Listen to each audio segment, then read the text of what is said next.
let me just say that everybody would like to make a fortune. Absolutely. Tell me how. Of $950 million, and that is the estimated worth of my next guest. Now, I'll tell you why I'm bringing this guy in. This is a guy who... $950 million? That's right. This is a guy who grew up in Flushing, Queens. I've never seen him pick up the tab for dinner. Maybe that's what... Is that right? You've been out to dinner with him, right? Oh, here he comes. I'm not going to announce who you are yet. I'm going to tell you how to make $950 million. Hey, look. I was setting it up, but Gary marched my guess in. All right. I can never do this right, but don't say anything yet, my guess, because I want to set this up. Build up. Yeah, I was trying to build up. I'm saying, what if you come from Flushing, Queens, and, you know, you're in a band, you play lead guitar for a band, you never really make it as a rock star, maybe that was the dream, but suddenly you get an idea. You get an idea how to make... A little germ of an idea. Millions. And you did it. Lou Pearlman is my guest. He's going to tell us how to make at least $1 billion. You're a billionaire, aren't you? Look, Lou is rolling in dough. Right. Lou, is it true you never pick up the tab for dinner, Robin? Is that true? No, not usually. That's not true? You do pick up the tab. I get stuck with it. You do. What happened, Robin? Every time you go out with Lou? No, I never get to go to those parties. I went to the ones you weren't paying. Right. Those parties probably suck when he doesn't pay. Lou, you were a guy, regular guy like everyone else, and you were in the airline business. You were chartering planes and helicopters and blimps to rock stars. Right. You even, let's say Paul McCartney or the Stones or Michael Jackson came to town, they would rent one of your rock planes. Exactly. And they would use it for what? Private touring? A lot of the rock stars have to get around from city to city? Exactly. Okay. Yeah, Lou's been promising me a blimp ride for years. Never get this. Don't go up in it. I'm afraid of blimps. Do you actually still have blimps? Yeah, we do. You do? We do, yep. Okay. That's in our public company. Oh, I see. So, Lou, one day, is squiring around New Kids on the Block. Remember them? Yes. Teenage band, all from Boston, kids from Boston. And the band is huge, and Lou's like, who are these guys? Is that correct? So successful. Yes, that's right. You were shocked. You're like, who are these schlubs? Exactly. Because you had squired around the Stones, you had flown around Michael Jackson. You understood that, but you were like, who are these guys? Exactly. They were like, exactly. It was just young kids. You were these young kids. And you didn't know, so you asked your cousin. Who is your cousin? Art Garfunkel. The famous Art Garfunkel from Simon & Garfunkel. Yes. You called him up and you said, who is New Kids on the Block? Do you understand this? I heard they were on the same label he was on, Columbia Records. And what did Art tell you about the New Kids on the Block? He told me who they were, that this group was huge. They did like $200 million in record sales, $800 million touring and merchandising you heard about. And this drove you crazy, didn't it? Yes. It did. It made you insane. You said, wait a second, these kids, these punks... are making $250 million. Why don't you even listen to a record before you got angry? And you said, hey, maybe if I got together my own group of kids, I could make my own New Kids on the Block. Right. Now, when you first come up with this idea, people think you're nuts, right? Because what are the odds of getting a group together? Howard, let me tell you, I was there, and people were saying, Lou's got this group. I'm like, he's trying to recreate this as a New Kids on the Block. It'll never happen. Right. Boy, were you stupid. You should have... You sound like my dad. He had Billy Joel under contract at one point and then let him go. I'm telling you, they kept it. You ought to have these kids on the show. They're going to be the next big thing. So, Lou, did everyone say you're a lunatic? Yes. They did. Absolutely. That's why I lost my mind. I thought Louis was going to lose his shirt. What you did is you invested how much money into New Kids on the Block, conservatively? You mean to Backstreet Boys? I'm sorry, to Backstreet Boys. I was into it close to $3 million before it started making any money. Wow. Okay. So while you were a wealthy man, $3 million, I don't care how wealthy you are, that's a lot of investment. It's a lot. It's a lot of risk. If I would have known it would take in that much, I probably never would have done it. Right. At the beginning, you have young guys and tutors. And well, go back to how you decided to do this. You were a fan of Berry Gordy, Motown, and you said, I'm going to create, like what these guys did, I'm going to create bands.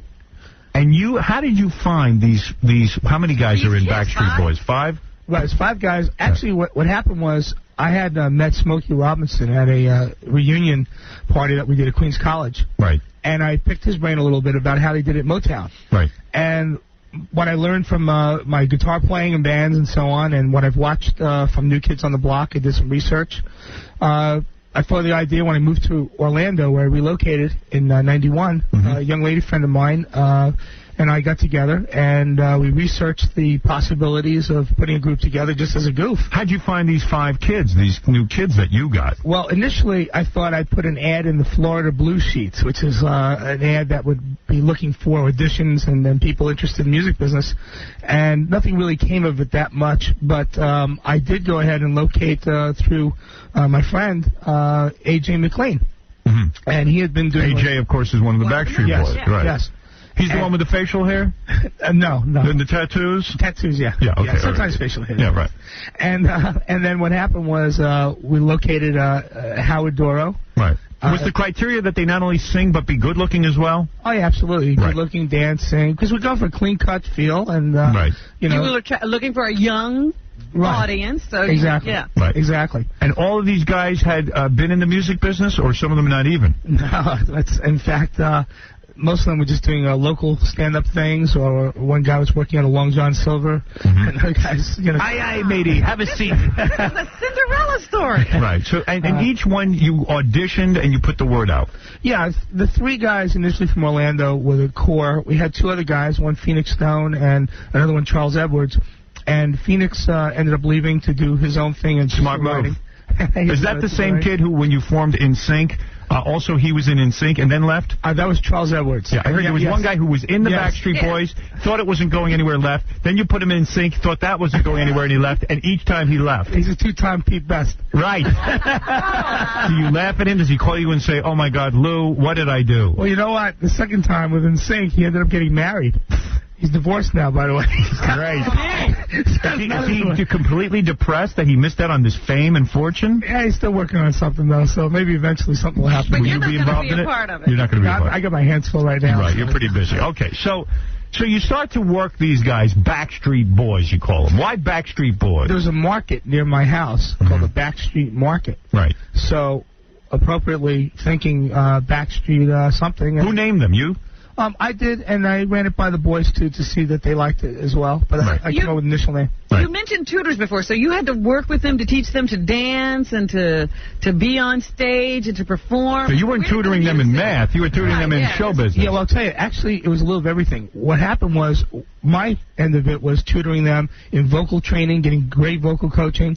In fact, Mark Goff, who was the initial vocal coach, he's also on our Making the Band TV show. Mark's which we'll get to, yeah. Yep. And then we have our choreographer that was there helping with choreography. So you put together a whole school for these kids. Yes, but the young guys still were in school. Right. So we had to do something for AJ, Brian, and for Nick. So we provided tutors and so forth. So that they could do their high school equivalent. So they can graduate. That's right. Okay. So they start to go on the road, and after all the auditions and all the training and everything, you take them where? To Europe? Yeah. Why Europe? Is that a good training ground? Because they like David Hasselhoff. Right. If they like David Hasselhoff to like anything, is that your theory? Well, we started off actually in the United States. I went to every major record label that you could think of. Did they all reject you? All rejected me. Wow. They said, put away your checkbook. It's getting kind of, played out. New Kids happened already. It's never going to happen again. Backstreet Boys will never work. Right. So all the labels told me, forget it. Oh, you must laugh at them now.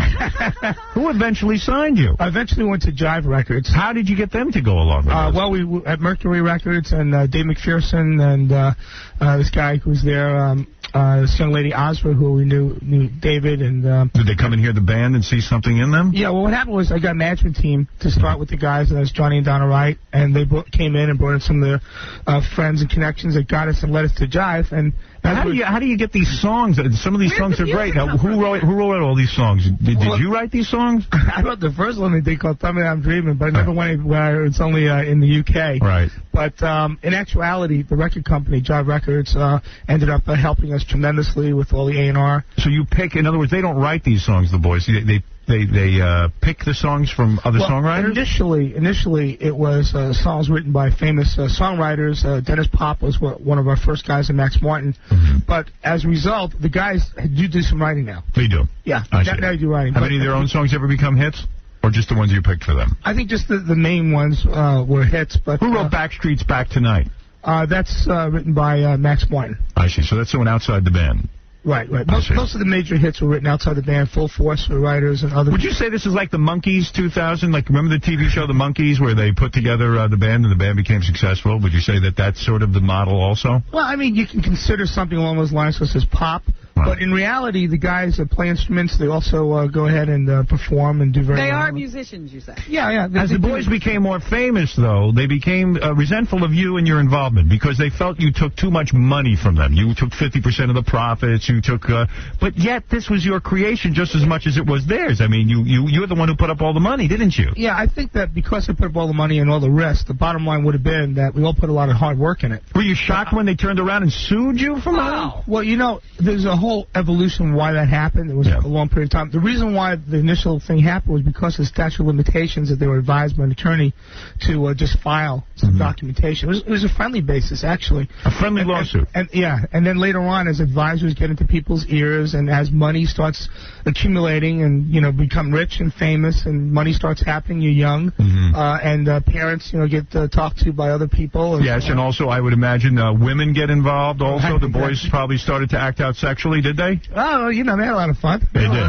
They were having fun, and the girls want to tell them, hey, you don't need Lou anymore. Who needs Lou? But you're here to say they're not destitute. They did get money. Oh, the boys are multimillionaires. Right. No question about it. Their cars and houses speak for it. But the bottom line is that, you know, my attitude was, I'm taking a risk, and in anything, if I went to Wall Street and did something, if I took all the money and you did all the work, we'd split it 50-50. Right. But yet, on the other side of myself, saying is that when I worked hard at a job, I expected to get a bonus. Right. Certainly, we did give a bonus, and we did come down from our numbers, though I can't talk about the exact numbers because we have confidentiality stuff. Are you still involved with the Backstreet Boys, or are you completely divorced from them now? Well, I'm still, you know, financially involved with them. I'm always there as a lending, helping hand. I do speak with the record company, but you don't speak to the boys anymore. No, I do. In fact, Howie was at our New Year's Eve party recently, and we have other parties going on, and it's not because I had some of the Backstreet Boys on, and they were, you know, they were pretty harsh. They said that you were triple dipping, you were raping them.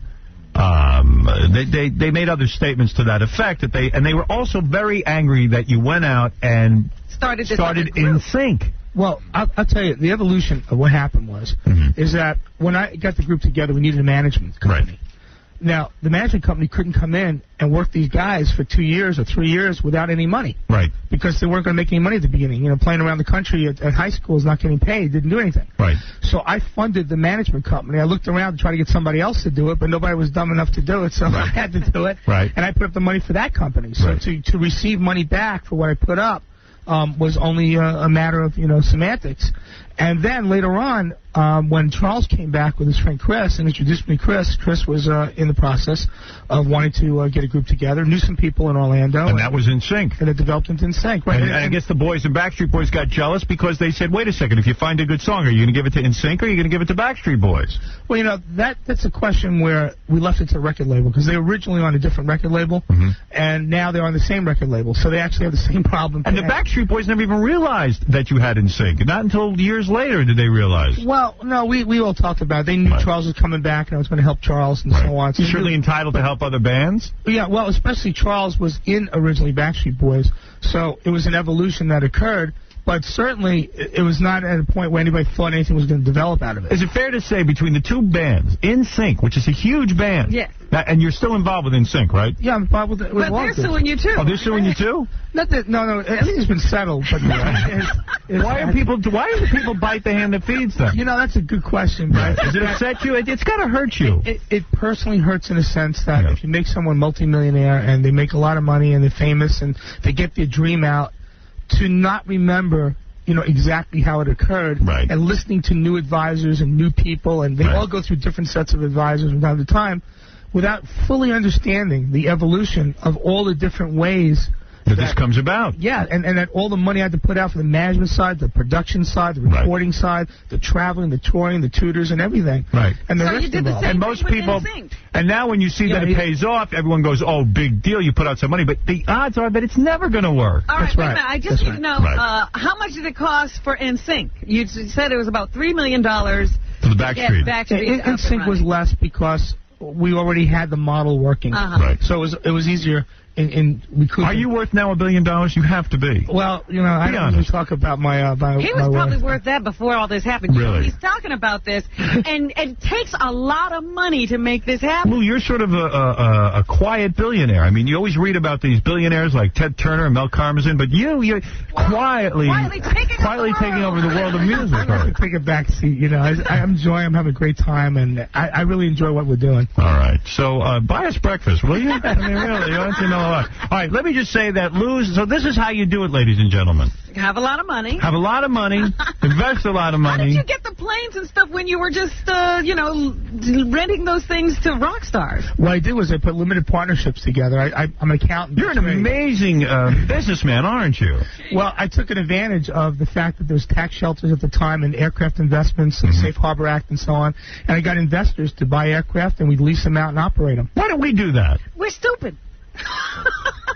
Boy, $3 million's a lot of blimp rides. Yeah. All right, listen, let me make this point here, that now you're involved, you're ready to strike gold again. As a matter of fact, my daughter was telling me how she likes this new band that she heard on MTV. You put together a TV show. Right. Where it was almost like you did it on TV. You cast everyone. You taped the casting, finding the band. The making of the band. What is this show called? It's called Making the Band. Right. It was an ABC special. Yes. And in Making the Band, you put a band together almost as a goof to say, hey, look, this is how you put the band together. Watch me travel with me as I do it. They'll hit or not. Right. And it turns out the band hit, didn't it? Yeah, actually tonight at 9 o'clock Eastern Time on ABC, you can see the show. Yeah. And what's happening is the formation of a new group, and we're hoping that the group works. Right. Now, what is the name of this band? The name of the group is called O-Town. All right, O-Town. Now, these are 3 guys. It's only 3 guys? No, it's 5. It's 5 guys. So we have 3 of the guys here. Right. We actually have 8 guys on the show. Right. We're going to come down to 5 guys. Right. And the final 5 will be chosen over the next couple of weeks. So you boys are members of O-Town. How old are you guys? I'm 20. Hey, this is Eric, and I'm 20. You're 20 years old. And your name? Brian, I'm 25. 25. And how old are you? I'm Paul. I'm 22. Right. So you guys are young guys. You're hoping the magic strikes again because Lou certainly has the golden touch. Gary, make sure the mic is in front of each person, okay? And also, so you're hoping that you guys are going to be as big as Backstreet Boys and NSYNC, maybe even bigger, right? Absolutely. Yeah. Right. Now, if you get big, are you going to sue Lou? Let's get it out of the way right now. I mean, really, are you suing him now? What is your status? Well, I think one thing that happened in light of the situation is just it made us go into our negotiations and whatnot with our eyes open, and we certainly, at this point, have no fear of anything happening. Yeah. Really? What does that mean, Lou? Interpret. It means that this time we had cameras on them and their attorneys. Right. So we show the contracts on camera. Right. It's the same contracts used for Backstreet and NSYNC and so on. Nothing's changed except for the fact that, of course, as they get more successful, we're willing to renegotiate as everybody does in this. You're not looking to kill somebody. You're just looking to make your fair share. Right. Well, at least I want to make my money back first. That's right. So, boys, do you have a song out now? Is that what's going on? Singles in that CD1. Oh, let me hear a little of what you sound like. So it's a similar style, right? This is what's selling now. Now, who wrote this song? Did you guys write it? Actually, it's an in-house producer at Transcon. His name is Zakari. And were you guys singing together before or anything like that? No, actually, we met when we moved into the house. Were you like high school, like you were in high school and stuff, and were you like in the school play and all that kind of thing? Well, yeah, I was in musical theater, and I did some choral work, and I went to college and studied music. And when this came up, this was the opportunity of a lifetime. Lou, is it possible you could take me, Jackie, in front of Robin? Can't you see? Can't you turn anything in? Can't you make us into a band? Could you hire a producer to produce a song? Really, I mean, why don't you get it together for me? Am I too old to be a rock star? You're never too old. You're never too old, right? You can do it. We could, instead of Motown, it'll be No Town. Well, I wish you boys a lot of luck. I do. I hope that the magic strikes for you as well. And they're rerunning the whole thing on ABC, right? Yeah, now when is that going to happen, Lou? That's starting tonight, 9 o'clock Eastern Time. I'm going to watch that. I would watch every Friday night. All right, so the members of O-Town are Eric, Michael... your name's Eric Michael Estrada. Yeah. No relation to... Oh, my goodness. Jokes. Was your mother in love with Eric Estrada? You know what? I just think she's a very sick individual. She wants to curse me with this name. Your mother named you Eric Estrada. She's Was she a fan of Chips? Was that it?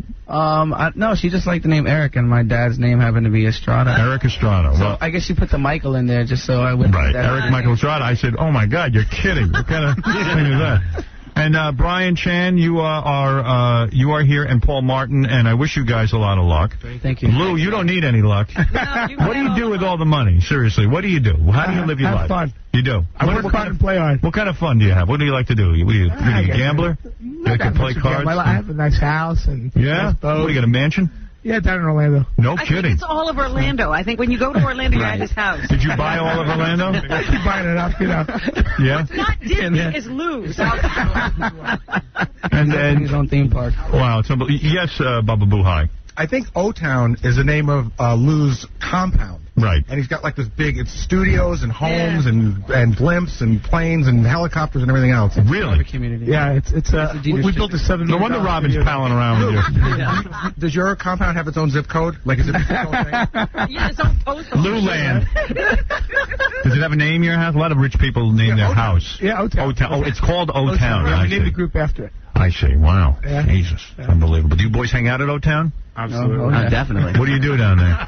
Can you get laid at O-Town? That's all I want. Because I'll meet you down there. Anything can happen at O-Town. Anything can happen at We're working O-Town. on some new technology in the internet stuff. We're doing kind of like an MTV type of thing In for fact, the I just web. heard you closed some big deal. Yes, that's our public company, ENTI. It trades on the NASDAQ, and we just did a very big deal that we're working on, and we'll be announcing the rest of it shortly. It was some big company. What company? Yes, called WeBCD. And what do you do? We're in the process of closing the final documentation on it, and what it does is basically streams recordings and allows us to work out a proper downloading process where it protects all the record companies. Oh, I see. So it can't be copied. Right. It can be copied, but you have to pay for it and protects all the copyrights. Oh, boy. He's on top of everything. We ought to get into all of this. I'm telling you, never calls. Yeah, thanks. Thank you. Thanks for keeping us out of it. That's great. Well, You gotta come down sometime. I'm gonna book a flight this weekend. Bring your daughter down. She loves seeing it. You're not kidding. Bring them all down. Really? Because your daughters can hang out with NSYNC and all these guys. And also, maybe we'll put my daughter in a band. I want. We have a girls group coming out called My dream is to put my daughter in a band and have her sue me one day. Serious, like Leanne Rimes' father. Who cares? Let's make some cash with these kids. O-Town, Making the Band can be seen tonight at 9 o'clock Eastern on ABC. The series will be on every Friday night this summer. And for more information on O-Town and Making the Band, go to www.abc.com. When we return, Dynamite will be here. Boys, cover your ears. You're very young. From what we've just done. 21-year-old woman who wants to bang 21 guys on her birthday, and the 21st guy will be one of my listeners. Come on. Whoa. Beetlejuice, High Pitch Eric, and John the Stutterer will compete Oh, no. To be Mr. 21? to be Mr. 21. That's correct. Where's ABC for a special on that? Lou, you want to get in? You can. It's all up to you. It's a ground You want floor Dynamite? kind of thing. I'm sure you can get your own broad, though. I'm sure you have no problem. O-Town, you guys getting laid yet as a result of the shows? We've been actually really busy. What are you, real religious guys, too? Well, the Backstreet Boys were in here with Jesus and everyone else. Actually, Sino, one of our guys in Sino, met one of your girls down in Acapulco. One of my girls. Yeah, one of the Playboy girl. Really? Sino, one of Jamie? Yeah. He didn't bang her, did he? You have to ask Sino for that one. All right. Were you boys into Jesus or something? He's a very strong part of our. He's a member of the group. Forget Jesus. Lou gave you a break. Just remember that. You're going to pray to anybody, you pray to Lou. You rub his stomach. Lou is your Buddha. Lose your God. Give up Jesus.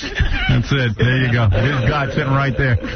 No, because one of the nice things about becoming rock stars is you're going to get a lot of All the poontang. perks. All the perks. Any of you guys virgins? Waiting for your marriage?